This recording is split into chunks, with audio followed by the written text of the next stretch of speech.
Assalamualaikum warahmatullahi wabarakatuh. Saya Mailinda dari kelas Akuntansi D 2016. Di sini saya akan menjelaskan tentang keuntungan harmonisasi internasional dan rekonsiliasi pengakuan bersama dalam konteks akuntansi internasional. Pertama, saya akan menjelaskan perbedaan antara harmonisasi dan konvergensi. Harmonisasi sendiri secara umum bermakna penghapusan perbedaan antara berbagai standar yang sudah ada. Sedangkan untuk konvergensi, yaitu bisa mencakup pembuatan standar baru yang belum tentu tercantum dalam standar yang sudah ada. Di sini konvergensi menjadi istilah yang lebih lazim dipakai dan harmonisasi makin jarang dipakai.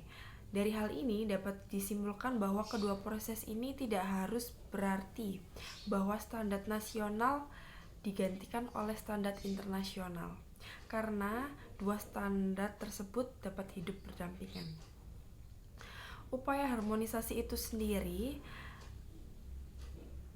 di seluruh dunia sebenarnya dimulai sebelum Komite Standar Akuntansi Internasional didirikan pada tahun 1973. Perusahaan yang mencari modal di luar pasar, domestik maupun investor, yang mencoba melakukan diversifikasi investasi di seluruh dunia internasional sama-sama menghadapi makin banyaknya persoalan yang diakibatkan oleh perbedaan ukuran, penyajian, dan audit akuntansi di banyak negara.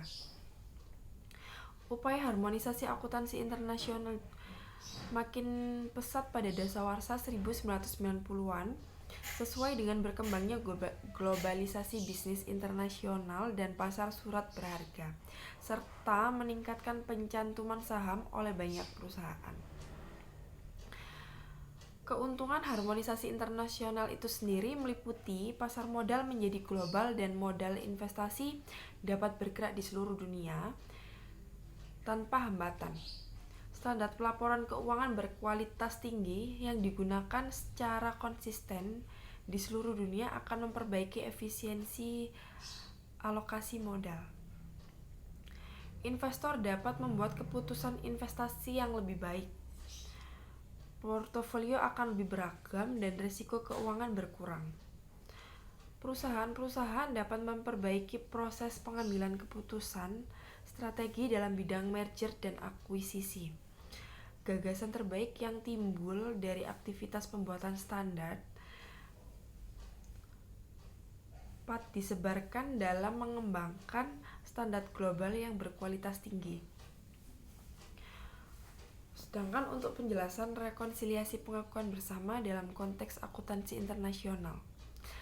Rekonsiliasi, yaitu melalui rekonsiliasi, perusahaan asing dapat menyusun laporan keuangan dengan menggunakan standar akuntansi negara asal, tetapi harus menyediakan rekonsiliasi antara ukuran-ukuran akuntansi yang penting seperti laba bersih dan ekuitas pemegang saham di negara asal dan negara di mana laporan keuangan dilaporkan.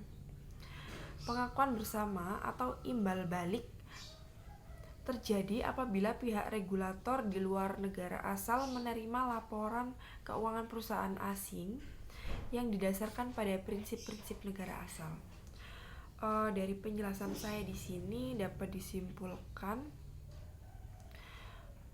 bahwa untuk operasi bisnis dan pasar modal yang bersifat global menuntut adanya standar yang bersifat global pula. Oleh karenanya, beberapa organisasi di dunia sepakat membentuk standar akuntansi internasional untuk memenuhi kebutuhan bisnis dan keuangan yang bersifat internasional. Indonesia juga sangat perlu adanya harmonisasi standar akuntansi internasional untuk memudahkan perusahaan asing yang akan menjual saham di negara ini atau sebaliknya. Perusahaan asing akan kesulitan untuk menerjemahkan laporan keuangannya dulu sesuai standar nasional kita. Sebaliknya, perusahaan Indonesia yang listing di negara lain juga cukup kesulitan untuk membandingkan laporan keuangan sesuai standar di negara tersebut.